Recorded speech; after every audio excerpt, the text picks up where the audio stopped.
시청자 여러분 안녕하십니까? VOA 뉴스투데이 시작합니다. 세계 최악의 통제 국가 중 하나인 북한에서 정권의 디지털 통제에 북한 주민들이 기술적으로 대응하는 수준이 다소 높아졌다는 미국 전문가의 진단이 나왔습니다. 북한의 전문성을 갖춘 컴퓨터 사용자들, 세상에 눈을 뜬 해외 파견 전문가들의 영향으로 정부의 디지털 검열과 통제를 뚫고 외부 정보를 접하려는 시도가 점차 늘고 있다는 지적입니다. 김영규 기자가 보도합니다. 워싱턴의 민간 연구기관인 스팀슨 센터의 마틴 윌리엄스 연구원은 27일 해커와 사회 연계망, 북한 주민들은 어떻게 외부 정보에 접속하는가란 주제로 이 단체가 연 화상 간담회에서 북한 내 디지털 통제 환경이 변하고 있다고 밝혔습니다. 특히 북한 주민들 사이에서 정권의 디지털 통제에 대해 기술적으로 대응하는 징후가 있어 주목된다는 겁니다. Is that for the first time we're seeing evidence of a relatively complex technical response by North Koreans inside the country to state digital control. This is a little more of a direct attack against the controls themselves. 윌리엄스 연구원은 그 예로 자신이 면담한 탈북민의 사례를 들었습니다. 중국 주재 북한 업체에서 컴퓨터 프로그래머로 일했던 이 남성은 탈북 전 북한으로 돌아가 중국의 라우팅 애플리케이션을 이용해 북한 당국의 휴대폰 보안 검열 체계를 피하면서 더 많은 정보를 접할 수 있었다는 겁니다. 윌리엄스 연구원은 또 다른 탈북민 역시 비슷한 시도를 통해 북한 당국의 디지털 보안 체계를 우회했었다고 말했다며 이런 움직임이 북한 내부에서 서서히 퍼지고 있을 것으로 추정했습니다. And I think it's something that I expect to see more of in the future.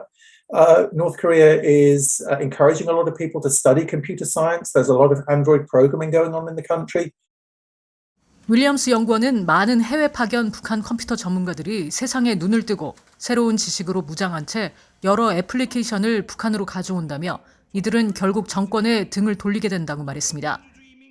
실제로 제3국에 체류 중인 북한 관계자는 최근 VOA에 이런 상황을 자세히 설명하며 이 때문에 북한 당국이 반동 사상 문화 배격법 등을 통해 사상교육과 통제를 더 강화하려 안간 힘을 쓰는 것이라고 설명했습니다. 솔직히 나와서 일하는 사람들 100명 중에 99명이 이미 유튜브를 보고 있는 이 사람들은 등을 돌렸는데 자기네가 끝까지 일해서 또 많은 돈 결과 이상이 하려고 들고 하니까 또 그게 북한을 돌리고 그러니까 이 사람들은 이미 사상을 내는 돌아섰지. 근데 북한도 자식이 있고 초가 있고 형제들이 있고 그러니까 어떡하는 거지. 윌리엄스 연구원은 그러나 북한 내부에서 정권의 디지털 통제에 저항하는 지하 집단이나 조직적인 대응 움직임은 아직 없는 것으로 보인다며 사실상 싹이 막 피는 초기 단계로 보인다고 말했습니다. 이날 간담회에 참석한 피터 워드 오스트리아 빈대학 연구원은 북한 주민 모두가 위험을 감수하며 외부 정보를 접하려고 하지는 않겠지만 극히 일부 계층에선 자신이 더 잃을 게 없다고 생각해 위험을 감수하는 사람들이 분명히 있을 것이라고 말했습니다. 워드 연구원은 그러면서 이런 사람들이 외부에서 유입되는 정보를 접하고 배포하는 역할을 할 것이라면서 북한 안에 생각보다 그런 사람들이 더 많을 수 있다고 주장했습니다. VOA 뉴스 김현경입니다. 러시아가 유엔에 올해 첫 대북 정제유 공급량이 전무하다고 보고했습니다. 중국과 마찬가지로 연료용 유류 제품을 전혀 공급하지 않았다는 것인데 이런 주장과 달리 북한 최대 유류 항구인 남포에는 유조선들의 입출항이 계속돼 제재 회피에 대한 의구심이 커지고 있습니다. 함지하 기자가 보도합니다. 유엔 안보리 대북제재위원회가 최근 공개한 러시아의 1월 대북 정제유 공급량입니다. 러시아는 전달인 지난해 12월과 마찬가지로 1월에도 정제유를 북한에 전혀 보내지 않았다고 보고했습니다. 앞서 러시아는 지난 2020년 9월 대북 정제유 공급량 32톤, 즉 255배럴에 대한 보고를 끝으로 16개월 연속 매달 공급량을 0으로 기재해 대북제재위원회에 제출하고 있습니다. 중국도 대북 유류 공급분이 일반적인 휘발유와 경유, 등유가 아닌 아스팔트나 윤활유라고 유엔에 보고한 사실이 최근 VOA 취재를 통해 확인됐었습니다. 이런 공식 자료로만 놓고 보면 북한은 중국과 러시아 등 어떤 나라에서도 정제유를 공급받지 않고 있다는 것인데 실상은 그렇지 않습니다. 북한의 최대 유류 항구인 남포에는 유류를 실어나르는 것으로 보이는 유조선들이 위성을 통해 끊임없이 관측되고 있기 때문입니다. 가장 최근인 지난 15일에도 남포 일대를 촬영한 위성 사진에서 붉은색 유조선 한 척이 포착됐습니다. 또 20일에는 이 지점에서 약 500m 떨어진 유류 하역 부두에 90m 길이의 또 다른 유조선이 입항한 모습도 확인됐습니다.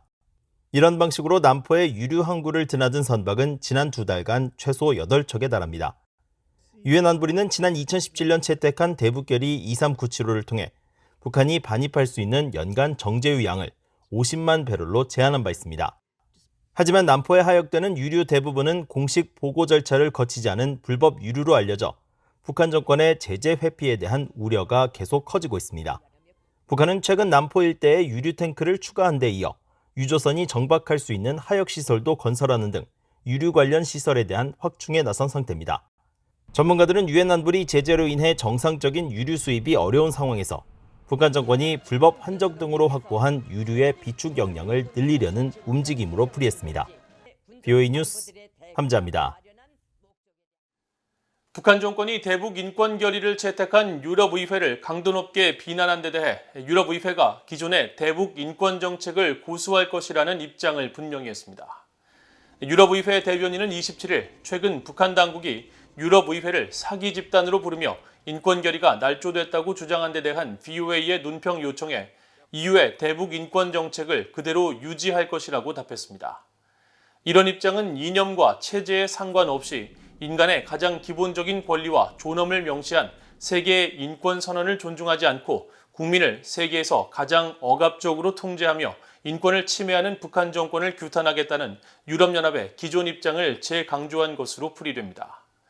유럽의회 대변인은 또 북한 정권이 지난 23일 유럽연합의 대북 독자 제재 추가에 대해 미국의 꼭두각시라고 비난한 데 대해 북한 정권의 성명은 북한 실체에 대해 많은 것을 보여준다며 대응할 필요가 없다는 점을 시사했습니다. 북한이 아시아 태평양 지역에서 인권 참사가 발생할 위험이 가장 큰 3개 나라 가운데 한 곳으로 지목됐습니다. 호주 퀸즐랜드 대학의 아시아 태평양 보호책임센터는 27일 발표한 보고서에서 북한과 중국, 미얀마를 아태 지역에서 인권 참사가 발생할 위험이 가장 높은 국가로 꼽았습니다. 보고서는 특히 북한 내 심각한 인권 상황에 개선 징후가 전혀 없는 가운데 김정은 정권이 초래한 북한 주민의 영향실조로 인권 상황이 더 악화됐으며 악명 높은 정치범 수용소, 즉 관리소의 상황도 개선된 게 전혀 없다고 지적했습니다. 또 최근 몇 년간 북핵 등 다른 정치적 사안을 우선시하고 북한 내 인권 유린 가해자들에 대한 처벌 등 책임 규명 노력의 약화와 한국 문재인 정부의 유엔 북한 인권 결의안 공동제안국 참여 거부 등을 부정적인 배경으로 설명했습니다. 미국 연방의회 의원들이 최근 잇따라 한국전쟁 참전용사들의 희생과 업적을 기렸습니다. 메릴랜드를 지역구로 하는 데이비드 트론 의원은 지난 22일 하원 본회의 연설에서 한국전쟁 참전용사 로이 드로이터 육군병장의 유해가 72년 만에 고향인 메릴랜드주 헤이거스타운에 안장된 사실을 언급하며 그는 민주주의 가치를 옹호하기 위한 조국의 부름에 용감하게 호응해 싸웠고 충성과 용맹을 보여주었다고 강조했습니다. 미국 국방부 전쟁포로 실종자 확인국은 앞서 드로이터 병장이 1950년 12월 장진호 전투에서 전사했으며 2018년 7월 미북 1차 싱가포르 정상회담 이후 북한이 미국에 넘긴 55개 유해 상자에서 그의 신원이 확인됐다고 밝혔습니다. 이런 가운데 테네시주의 팀 버쳇 하원 의원과 버지니아주의 아비게일 스펜버거 의원도 최근 각각 자신의 주 출신 한국전 참전용사들의 업적을 재조명하고 공로를 인정받지 못했던 버지니아 출신 참전용사 마커스 터크 씨가 여러 훈장을 받도록 했다고 밝혔습니다. 이상으로 BOA 뉴스투데이를 모두 마칩니다. 시청해주신 여러분 고맙습니다.